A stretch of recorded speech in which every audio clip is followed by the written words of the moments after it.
ওরে বস রে, তুফানে তো শাকিব খান রীতিমতো একেবারে ছক্কা হাঁকাচ্ছেন। এই ছক্কা হাঁকানোর মধ্যে কোথায় আমরা সাকিবিয়ানরা উচ্ছ্বাস করব, নাচানাচি করব তা না, আমাদের সামনে চলে আসে একের পর এক বাধা। কথা বুঝতে পারছেন না তো? বুঝিয়ে বলতেছি অপু বিশ্বাস এবং বুবলি ম্যাডামের কথা। একটু খেয়াল করে দেখবেন, শাকিব খান যখনই ভালো কোনো সিনেমার শুটিংয়ে নামে, এই দুই মহিলা পূর্ব পরিকল্পিতভাবে ইচ্ছা করে শাকিব খানের ওই সিনেমাটাকে ডোবানোর জন্য উঠে পড়ে লাগে। আপনাদেরকে বেশি না দুইটা সিনেমার কথা বলবো, না তিনটা সিনেমার কথা বলবো। এই তিনটা সিনেমার কথা বললেই আপনাদের কাছে বিষয়টি পরিষ্কার এবং ক্লিয়ার হয়ে যাবেন। এ বিষয়ে আজকে আমি কথা বলতে চাইছিলাম না, কিছু সাকিবিয়ানদের জন্য কথা বলতে হচ্ছে, কারণ সাকিবিয়ানদের মধ্যে এই মুহূর্তে দুই ভাগে বিভক্ত হয়ে গেছে কিছু গ্রুপ। কেউ অপু বিশ্বাসের পক্ষে, তো কেউ বুবলির পক্ষে। কেন আপনারা অপু বিশ্বাস এবং বুবলির পক্ষে থাকবেন? তারা কি কেউ শাকিব খানের জন্য শুভ কিছু? আপনারা যারা এই দুই মহিলার পক্ষ নিয়ে চাপাবাজি করতেছেন, তাদেরকে আমি স্পষ্ট ভাষায় বলতে চাই, শাকিব খান যখন প্যান ইন্ডিয়ান সিনেমার দরদের শুটিংয়ে ভারতে ছিলেন, তখন বাংলাদেশে গান বাংলার চেয়ারম্যান তাপসকে জড়িয়ে, বুবলিকে জড়িয়ে পরিস্থিতিটা কি উত্তপ্ত করার চেষ্টা করা হয়নি? শাকিব খানকে মানসিকভাবে প্রেশার দেওয়ার চেষ্টা করা হয়নি? কি আমি কি ভুল কিছু বলতেছি?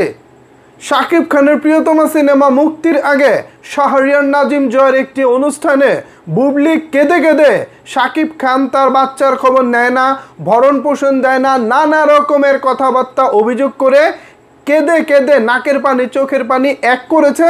কিসের জন্য করেছিলেন? ওই প্রিয়তমার ক্ষতি করার জন্য। কিন্তু আদৌ কি তা করতে পেরেছিলেন? পারেন নাই। এবারের রাজকুমার সিনেমা, রোজারিদের রাজকুমার সিনেমা, শাকিব খান তার ক্যারিয়ারের অন্যতম অভিনয় সমৃদ্ধ সিনেমা করেছেন রাজকুমার। অথচ এই সিনেমা মুক্তির আগে থেকে এবং মুক্তির পরে থেকে এই দুই মহিলা বিভিন্ন টেলিভিশন চ্যানেলে যেভাবে নিজেদের ব্যক্তিগত বিষয় নিয়ে খোঁচাখুচি করেছে, এতে করে কি এই সিনেমার উপরে কি কিছুটা হলেও প্রভাব পড়েনি?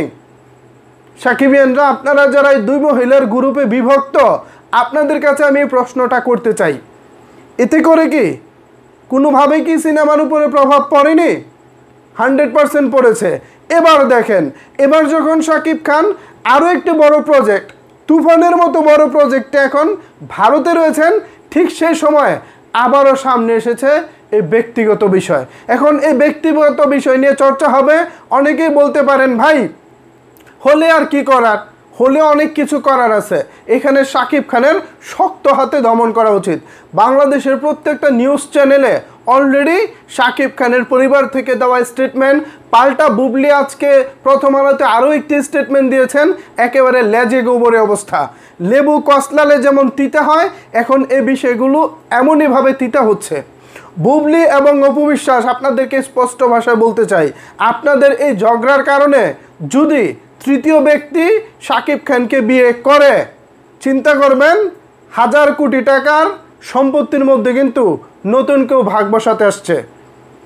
আপনারা তো দুজন একজন করে সন্তান নিয়ে বসে আছেন, মনে করেন এখনও আপনারা 500 কোটি টাকার মালিক আছেন। অদূর ভবিষ্যতের কথা বলতেছি, এই 500 কোটি টাকায় কিন্তু আরও একজন ভাগ বসাবে যদি আপনারা সংযত না হন।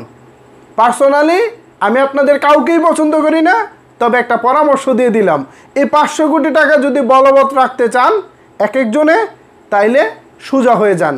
আর যদি মনে করেন যে না, 500 কোটি টাকা আমাদের জন্য ডাজেন্ট ম্যাটার, আমরা চুলচুলানি করব, ঝগড়া করতে পারেন, তবে সাবধান। শাকিব খানের কোনো সিনেমার শুটিং চলাকালীন সময়, কোনো সিনেমা মুক্তির সময় এ ধরনের কর্মকাণ্ড করবেন না। আমরা তুফান নিয়ে যেখানে উচ্ছ্বাসে রয়েছি, আমরা তুফান নিয়ে যখন বড় ধরনের চিন্তা ভাবনা করতেছি, ঠিক সেই সময় আপনারা ব্যক্তিগত কেলেঙ্কারি কেন করবেন? তুফানের এক একটা লুক আসবো, তুফানের এক একটা ফ্যানমেড পোস্টার আসবো। আজকেরটিও কিন্তু ফ্যানমেড পোস্টার, কিন্তু কি চমৎকার দেখেন। সাকিবিয়ানরা যারা ক্রিয়েটিভ সাকিবিয়ান, যারা নতুন চিন্তা ভাবনা করতে পারে, শুধু শাকিব খানকে নিঃস্বার্থ ভালোবাসে, কোনো নায়িকার ভক্ত না, কিন্তু তারা শুধু শাকিব খানকেই ভালোবাসে, তারা এই ধরনের চিন্তা ভাবনা করতে পারে। কি দারুণ চিন্তা দেখেন, তাদের মাথায় শুধু কনসেপ্টটা রয়েছে, তুফানের কনসেপ্ট, যে এটা কোন ধরনের গল্প, কি হতে যাচ্ছে, এই থিমকে মাথায় রেখে কি চমৎকার পোস্টার বানিয়েছে দেখেন। আমরা এই বিষয়গুলোকে নিয়ে কোথায় মাতামাতি করব তা না, আমাদেরকে মাতামাতি আলোচনা করতে হচ্ছে আমাদের ব্যক্তিগত বিষয়গুলোকে। যে কোনোভাবেই হোক ব্যক্তিগত বিষয়গুলো সামনে আসবেই এবং আমাদেরকে এগুলো নিয়ে কথা বলি বা না বলি গণমাধ্যম ঠিকই বলতেছে। প্রত্যেকটা গণমাধ্যমে সাকিব বুবলি নিউজ এখন চরমে। সবাই সবার জায়গা থেকে যে যেভাবে পারতেছে থাম্বনেল টাইটেল দিয়ে যার যার মতো করে নিউজ করে যাচ্ছে। দুদিন পরে দেখবেন অপু ম্যাডাম এসে বলবো যারা নিউজ করতেছে তাদের বিরুদ্ধে মামলা করব, বুবলি ম্যাডাম এসে বলবো তাদের বিরুদ্ধে মামলা করব। দেখেন, কারো বিরুদ্ধে মামলা করা না করার আগে নিজেরা সংযত হন। আপনারা নিজেরা আপনাদের 2 পয়সার ইজ্জত আছে কি না আমার পার্সোনালি আমি ফিল করতে পারতেছি না যে আপনাদের 2 পয়সার ইজ্জত আছে। আপনারা মিডিয়ার এত বড় একজন স্তরে রয়েছেন। শাকিব খানের কল্যাণে অপু বিশ্বাস জুটিবদ্ধ হয়ে শাকিব খানের সাথেই 70+ সিনেমায় কাজ করেছে। অন্যদিকে বুবলি এখন প্রতিষ্ঠিত নায়িকা, অথচ যেই শাকিব খানের জন্য তারা লাইমলাইটে এসেছেন, যেই শাকিব খানের জন্য তারা আলোচনায়, সেই শাকিব খানকেই তারা বুড়ো আঙ্গুল দেখাচ্ছে, সেই শাকিব খানকেই প্রতিদিন বুড়ি গঙ্গা নদীতে চুবাচ্ছে। আবার কিছু কিছু সাকিবিয়ান দেখি তাদেরকে সাপোর্টও করতেছে। কেউ বলতেছে বুবলি অসহায়, কেউ বলতেছে অপু বিশ্বাস অসহায়, অপু বিশ্বাস এতদিন বিয়ে করেনি, সাকিবের দিকে তাকিয়েছিল। কে বলেছে তাকিয়ে থাকতে? কে বলেছে তাকিয়ে থাকতে? কোনো দরকার আছে তাকিয়ে থাকার? কেউ কারো দিকে তাকিয়ে নাই, সবাই ওই সম্পত্তির দিকে তাকিয়েছে। সাকিব খানের যে 1000 কোটি টাকার সম্পত্তি, সবাই ওই সম্পত্তির দিকে তাকিয়েছে। ওই সম্পত্তিটার দিকে যেহেতু তাকিয়েছেন, এটাকে সম্মান করতে শিখুন। ভবিষ্যতে যখন আপনাদের 2 সন্তান বড় হবে, সম্পত্তি যখন ভাগাভাগি হবে, 2 জনই পাবে। 2 জনে যখন পাবে তখন আপনাদের মধ্যে এখন 50-50 সম্ভাবনা আছে। এই 50-50 সম্ভাবনাকে যদি আপনারা এইভাবে চগড়াচাটি চুলুচুলি করেন, তাহলে মাঝখানে আরও একজন আসবো, তারও আলহামদুলিল্লাহ একজন সন্তান হবে বা 2 জন সন্তান হবে। তখন কি হবে? সেও ভাগ বসাবে। যদি নতুন কাউকে শাকিব খান বিয়ে করে, সেখানে যদি 2টা সন্তান হয়, মাশাআল্লাহ 2টা ছেলেবাবু হয়, আমাদের আরও 2টা বাতিজা হয়, তাহলে 500 কোটির জায়গায় কিন্তু এক একজনের সম্পত্তির ভাগ চলে আসবে 250 কোটিতে। এবং আরও যদি সন্তান আদি হয়, দিন শেষে এটা কমতেই থাকবে, বাড়বে না। সুতরাং ঝগড়া করবেন, চুলোচুলি করবেন, যাই করবেন ভেবে চিন্তে করেন। সো ভিউয়ার্স, তুফানের গতিতে এগিয়ে যাচ্ছে। আশা করি এদের চুলোচুলি ঝুলুঝুলি কখনোই শাকিব খানের ভালো কাজে বাধা হতে পারবো না।